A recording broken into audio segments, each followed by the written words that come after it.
안녕하세요.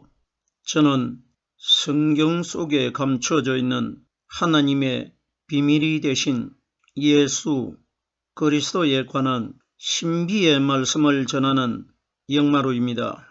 오늘은 신약 성경 빌립보서 2장 5절 한 구절 말씀 속에 기록되어 있는 너희 안에 이 마음을 품으라 라는 제목의 말씀을 통하여 성령 하나님께서 우리에게 가르쳐 주시는 말씀의 깨달음의 은혜를 받고자 합니다. 그럼 빌립보서 2장 5절 본문 말씀을 열도록 하겠습니다. 너희 안에 이 마음을 품으라 곧 그리스도 예수의 마음이니.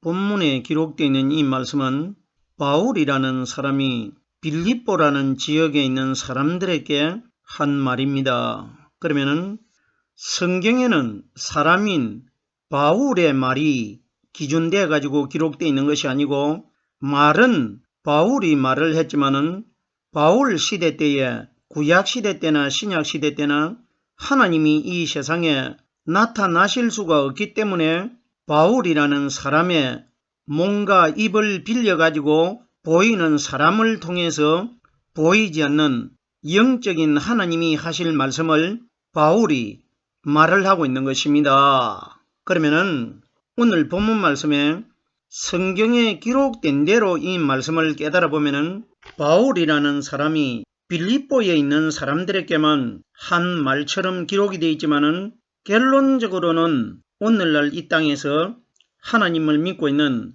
우리 인류 전체에게 하신 말씀이라는 것입니다. 이 세상에는 하나님을 믿는 사람도 있고 하나님을 믿지 않는 사람도 있는데, 믿는 사람도 오늘은 하나님을 믿다가 내일은 안 믿을 수도 있는 것이고, 오늘은 하나님을 믿지 않았는데 내일은 믿을 수가 있기 때문에 이 하나님의 말씀은 이 세상에 살고 있는 우리 인류 전체에게 다 해당이 되게끔 하나님이 말씀하셨다는 것입니다. 그러면은 너희라는 대상은 오늘날 이 땅에서 하나님을 믿는 사람들과 이 세상에 있는 인류 전체를 가리켜 하나님이 바울을 통해서 우리에게 너희로 말씀하시고 있는 것입니다. 보세요. 너희 안에라고 했는데, 안에 바깥에 보이는 죄를 가지고 있는 육신을 보고 말한 것이 아니고 너희 마음 안에를 하나님이 말씀하시고 있습니다. 보십시오. 누가복음 17장 21절 이후에 말씀해 보면은 하나님의 나라는 너희 안에 있느니라 이렇게 예수님이 말씀해 주셨습니다. 그러면은 너희 안에 이 마음을 품으라는 것은 오순절날 이 땅에 임하신 성령의 말씀은 우리와 똑같은 사람이신 예수님 마음 안에 말씀의 성령이 들어 계셨기 때문에 우리 마음속에 들어오실 수 있는 분은 예수님 마음 안에 들어 계셨다가 오순절날 이 땅에 임하신 성령은 우리 마음 안에 들어오시는 분입니다. 그러면은 오늘 본문에 너희 안에 이 마음을 품으라 하는 것은 너희 안에 들어올 수 없는 예수를 너희 마음 안에 믿음으로 가지는 것이 아니라 예수님 마음 안에 들어 계셨다가 오순절날 이 땅에 임하신 성령이 예수님 마음 안에 들어 계신 것처럼 우리 마음 안에도 들어오실 수가 있기 때문에, 그러면은 너희 안에 이 마음을 품으라 하는 것은 눈에 보이는 예수는 우리와 같은 죄 있는 몸으로 태어나셨기 때문에 죄가 죄를 살 수가 없기 때문에 우리 마음 안에 들어오셔도 영적인 효과가 하나도 없기 때문에, 그러면 너희 안에 이 마음을 품으라 하는 것은 예수님 마음 안에 들어 계셨다가 오순절날 이 땅에 임하신 성령께서 우리에게 가르쳐 주시고 깨닫게 해주시는 이 말씀을 너희 마음속에 가지라, 이것이 기록된 겁니다. 너희 안에라고 하는데 로마서 8장 9절 말씀해 보면은 만일 너희 속에 하나님의 영이 거하시면 너희가 육신에 있지 아니하고 영에 있나니 누구든지 그리스도의 영이 없으면 그리스도의 사람이 아니라, 그러면 우리 안에 들어오실 분은 예수가 아니고 그리스도라는 것이 명확하게 기록이 되어 있습니다. 그러면 누구든지 그리스도의 영이 없으면 그리스도의 사람이 아니라는 것은 성경이 가리키는 그리스도의 영은 예수님께서 이 땅에 오셨을 때에 요한복음 6장 63절 말씀에 내가 너희에게 이런 말은 영이요 생명이라고 말씀하셨기 때문에 그리스도의 영이라는 것은 어떤 영이 보이지 않게 우리 마음 안에 들어오신다 이 원리가 아니고 영이 예수님께서 하신 말씀이라고 설명이 되어 있기 때문에 예수님 마음 안에 들어 계시다가 오순절날 이 땅에 임하신 성령께서 오늘날 우리에게 가르쳐 주시고 깨닫게 해주시는 이 말씀이 바로 영이라는 것입니다. 그러면 너희 안에 이 마음을 품으라는 것은 너희 안에 예수님 마음 안에 들어 계셨던 성령의 말씀을 가져라 이걸 말한 것입니다. 이러기 때문에 바울이 한 말은 바로 보이지 않는 하나님이 오늘날 우리들에게 말씀하신 것입니다. 그럼 우리들이 냉정하게 말씀을 깨달아 봅시다. 바울이라는 사람은 대략적으로 2000여 년 전에 죽고 없는 사람입니다. 그러면 2000여 년 전에 이 말을 바울이 했다는 것은 2000여 년 전에 있었던 빌립보에 있는 사람들에게는 이 말이 해당이 되지만은 오늘날 우리들에게는 바울이라는 사람은 2000년 전에 이미 죽고 없기 때문에 우리들과는 상관이 없는 내용이 됩니다. 그러면은 우리들의 성경에 기록되어 있는 바울을 바울이라는 사람으로 깨달으면은 이 말씀이 오늘날 우리들에게 적용이 되지 않지만은 등장한 바울을 사람인 바울로 깨달는 것이 아니라 하나님으로 깨달으면은 이 말씀이 오늘날 현재 살아가고 있는 우리들에게 적용이 되고 관련이 된다는 것입니다. 너희 안에 이 마음을 품어라.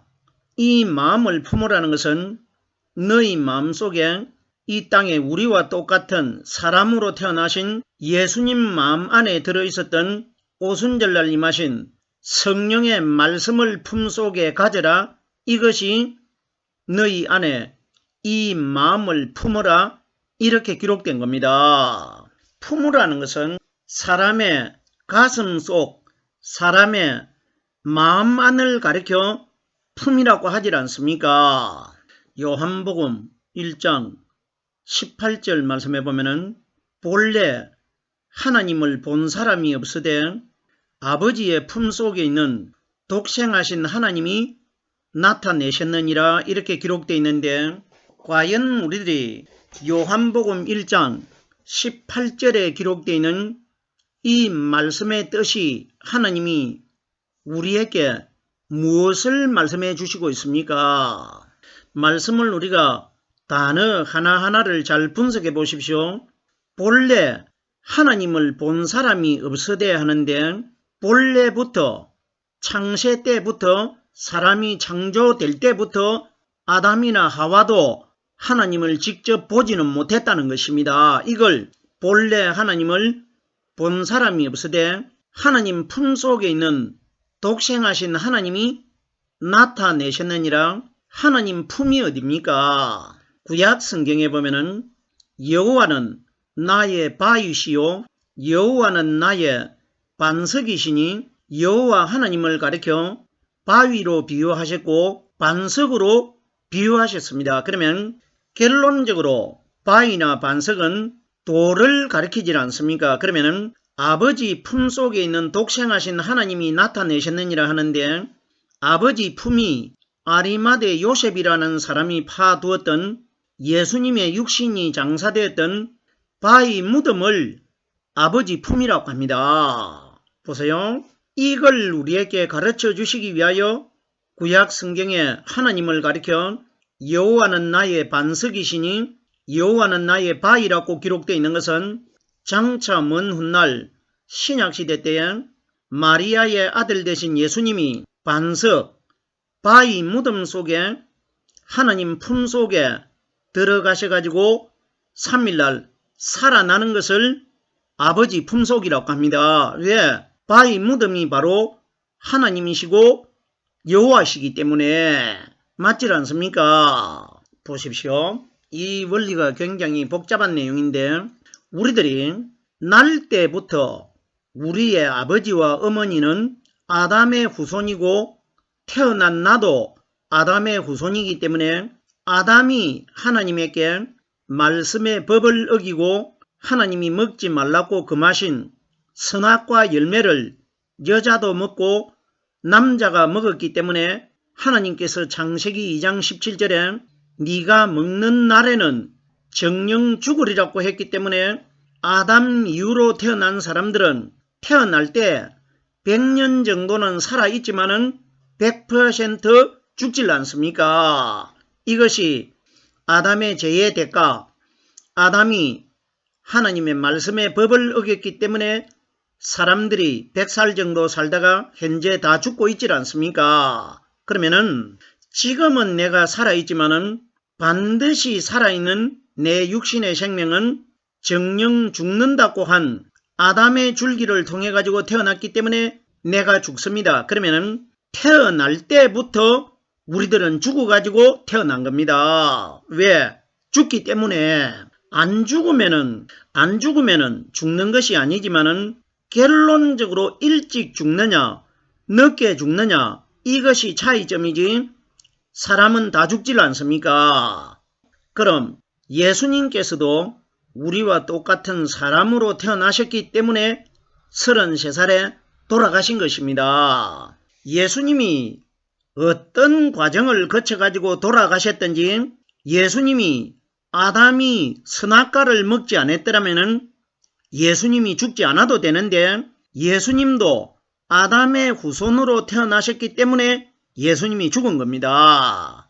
그럼 보세요. 우리들이 생각할 때 예수님은 33살까지 이 세상에 사시다가 돌아가셨다 이렇게만 알고 있는데 조금 전에 제가 이미 설명을 드렸지 않습니까? 예수님은 태어나실 때부터 육신은 죽은 것입니다. 왜? 아담의 죄로 인해 가지고 네가 정령 죽으리라고 했기 때문에 33년 후에 죽지만은 예수님은 이미 태어나실 때부터 죽어있는 사람이었습니다. 자, 그럼 보세요. 죽어있는 이 예수가 어디에 들어가야 살아날 수가 있느냐? 죽었던 예수님이 십자가 위에서 운명을 하셔가지고 아리마대 요셉을 통해 가지고 그 시신이 무덤 반석 속에 들어가셔가지고 3일날 새벽에 살아납니다. 이건 무슨 이야기냐? 아담의 후손으로 태어난 하나님의 말씀의 법을 어기고 죽어있는 우리들이 누구 속에 들어가야 다시 거듭날 수가 있느냐?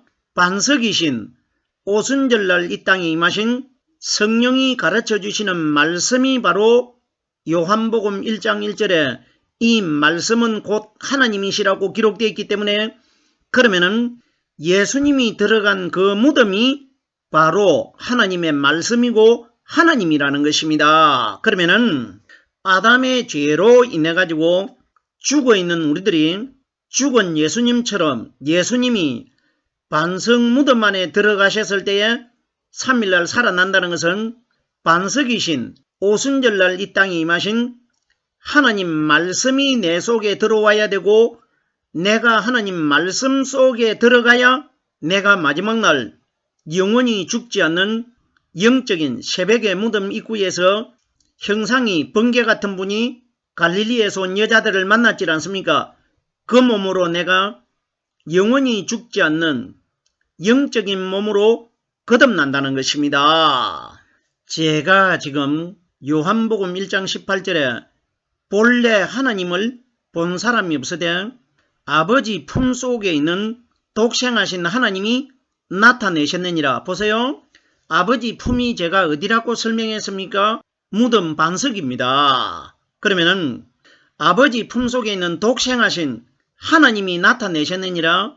무덤 속에서 새벽에 바깥으로 거듭나신 그리스도는 바로 하나님이시라는 것입니다. 보세요. 우리가 성경에 부활하신 그리스도를 가르쳐 하나님의 아들이라고 하는 것은 이 세상에 누군가가 영적으로 신령한 하나님의 아들이 되기 위해서는 어떤 믿음을 가져야 하나님의 아들이 된다는 것을 어떤 사람이 표본적인 모델로 우리들에게 보여주신 사건이 성경에 기록이 되어 있어야 예수님과 똑같은 우리들이 하나님의 아들이 되기 위해서는 어떤 믿음을 가져야 된다는 것을 성경을 통해서 우리들이 알 수 있지 않습니까? 이걸 우리에게 표본적으로 보여주신 분이 바로 하나님이신 예수 그리스도입니다. 그러면은 독생하신 하나님이 나타내셨느니라는 것은 무덤 안에 장사된 예수님이 독생하신 하나님이 나타내신 것이 아니고 무덤 안에 장사되신 예수님 안에 들어 계신 성령이 바로 하나님 아니십니까? 이분이 독생자라는 것입니다. 성경이 가리키는 독생자라는 것은 예수님과 똑같은 사람은 이 세상에 인류 전체가 다 육신의 예수님과는 똑같은 사람들입니다. 그런데 오직 유일하게 우리와 다른 사람이 한 사람 있었는데 무덤 속에서 3일날 새벽에 거듭나신 영적인 신령한 하나님의 몸으로 거듭나신 성령 그리스도가 독생자라는 것입니다. 혼자만 우리들은 아담의 죄 때문에 100년 가까이 살다가 사람들이 다 죽지만은 무덤 속에서 영원히 죽지 않는 신령한 하나님의 몸으로 거듭나신 그리스도는 영원히 죽지 않는 몸을 가지고 하늘나라에 지금 계시질 않습니까? 이분을 독생자라고 합니다. 우리들은 오늘날 독생자를 누구를 독생자라고 알고 있습니까? 예수님을 독생자라고 알고 있는데 예수님은 33살까지 사시다가 생명이 끊어지셨기 때문에 독생자가 될 수가 없습니다. 독생자라는 것은 오직 유일하게 한 사람 자기 혼자만 다른 사람에게 생명을 주실 수가 있고 자기만 가지고 있는 생명을 독생자라고 합니다. 이러기 때문에 지금까지 우리들이 알고 있는 마리아의 아들 대신 우리와 똑같은 사람이신 예수는 결단코 독생자가 될 수가 없는 것입니다. 본문으로 돌아오겠습니다. 너희 안에 이 마음을 품으라. 빌립보서 4장 2절의 말씀에 보면은 주 안에서 같은 마음을 품으라 이렇게 기록되어 있는데 우리의 주인은 예수가 아니고 예수님 마음 안에 들어 계시다가 오순절날 이 땅에 임하신 성령의 말씀이 우리 마음 안에 들어오시기 때문에 그 말씀이 우리의 주인이 되어 있습니다. 그러면 주라는 이름은 예수님 마음 안에 들어 계셨던 성령님을 주라고 합니다. 그러면 주 안에서 그러면 결론적으로 주가 오순절날 임하신 성령의 말씀이 우리의 주인 아닙니까? 그러면 주 안에서 하는 것은 성령이 가르쳐 주시는 말씀 안에서 같은 마음을 품으라. 사람은 다 각각 다르지만은 그 안에 들어있는 나의 주인의 말씀은 똑같다는 것입니다. 그러면 오늘날 이 땅에서 성령으로 말씀 깨달은 사람들이 주 안에서 같은 마음을 품으라. 사람은 여자와 남자가 다르지만은 그 속에 들어있는 성령의 말씀은 똑같으신 분이시기 때문에 같은 마음을 품으라. 너희 마음 품속에다가 오순절날 임하신 성령이 가르쳐 주시는 말씀을 가져라 이 원리입니다. 계속해서 품는 것에 관하여 요한복음 13장 23절 말씀에 보면은 예수의 제자 중 하나 곧 그의 사랑하시는 자가 예수의 품에 의지하여 누웠는지라 이렇게 기록이 되어 있습니다. 우리들이 이 말씀 잘 깨달아야 됩니다. 오늘날 보십시오. 사람들이 이 원리를 어떻게 이해를 하고 있느냐? 예수님의 12명의 제자 중에서 예수님이 이 땅에 계실 때 가장 사랑했던 제자가 예수님 품에 의지해가지고 누워있었던 사도 요한이라고 사람들이 이렇게 해석을 하고 이해를 하고 있는데, 이건 하나님의 원리를 모르기 때문에 이렇게 이해를 하는 겁니다. 보십시오. 우리들이 하나님의 성경에 기록되어 있는 말씀의 원리를 먼저 깨달아야 됩니다. 원리를, 전체적인 원리를 깨달아야 됩니다. 보세요. 성경에 보면은, 구약 성경에는 하나님께서 나 여호와는 공의의 하나님이라, 나 여호와는 공평하신 하나님이라, 이런 말씀을 하나님이 여러 번 해주셨습니다. 그러면 공의와 공평은 한쪽으로 어느 방향으로 편향되지 않고 다 골고루 사랑하시고 골고루 하나님께서 판단하시는 것을 공의의 하나님이라고 하시는 것입니다. 그러면은 이 땅에 오신 예수님은 바로 예수님 안에 하나님이 들어 계시기 때문에 사람인 예수님이 하신 것이 아니고, 그 안에 들어있는 하나님이 사람의 눈에 보이질 않기 때문에 눈에 보이는 마리아의 아들 대신 예수님이 안에 들어 계시는 보이지 않는 하나님을 대신해서 그림자 역할을 하신 것 아닙니까? 그러면 결론적으로 눈에 보이는 예수님이 하나님이시라는 것입니다. 그럼 보세요.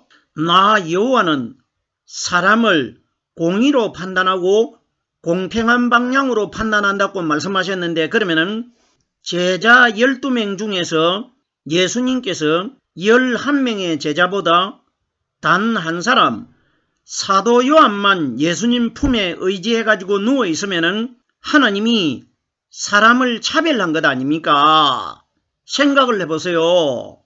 사람도 이런 짓 하질 않습니다. 오늘날 보십시오. 유치원이나 학교에나 어린 아이들이 많이 있는데 그 중에 한 아이만 교사가 특별히 사랑한다, 이런 것은 사람에게도 이렇게 잘 하질 않습니다. 그러면은 11명의 제자들은 예수님 품에 의지도 하지 못하고 누워있지도 못했는데 사도 요한은 예수님 품에 의지해가지고 누워있었다. 생각을 해보세요. 원리적으로 이런 말씀이 맞지 않는 이야기 아닙니까? 왜? 사람을 차별하기 때문에. 그럼 우리들이 알고 있는 지금까지의 이런 해석은 하나님의 뜻이 아니라는 것입니다. 보세요. 그날 저녁에 예수님이 유월절날 저녁에 그 다락방에서 행한 일은 장차 오순절날 이 땅에 보이지 않는 성령 하나님이 오셨을 때 일어날 일을 예수님이 미리 그 다락방에서 유월절날 저녁에 보여주신 것입니다. 그러면 유월절은 그림자가 되는 것이고 오순절은 본체라는 것입니다. 유월절은 오순절날의 그림자입니다. 그럼 보세요. 12명의 제자라는 것은 그 다락방에 예수님 안에 들어 계시는 성령이 오셨을 때에 120명에게 올 것이라 이 원리입니다. 12명과 120명은 같지 않습니까? 그러면 예수님 품에 사도 요한이 안겨 있다는 것은 120명에게 오신 예수님 품속에 들어있는 성령이 오순절날 이 땅에 오셔가지고 120명 품속에 들어갈 것이라 이걸 미리 보여준 겁니다. 120 숫자를 가지고 있는 오순절날 임하신 성령이 오셔가지고 예수님 품속에 들어있었던 것처럼 120명의 제자들 품속 안에 성령이 들어갈 것이라 이걸 보여준 것이지, 정말 제자 12명 중에 사도 요한 한 사람만 예수님이 사랑하셨다, 이런 이야기 아닙니다. 그러면 오순절날 120명에게 임하신 성령으로 말씀 깨닫고 있는 사람들만 내가 마지막 날 내 사랑하는 제자로 여길 것이라 이 원리라 말입니다.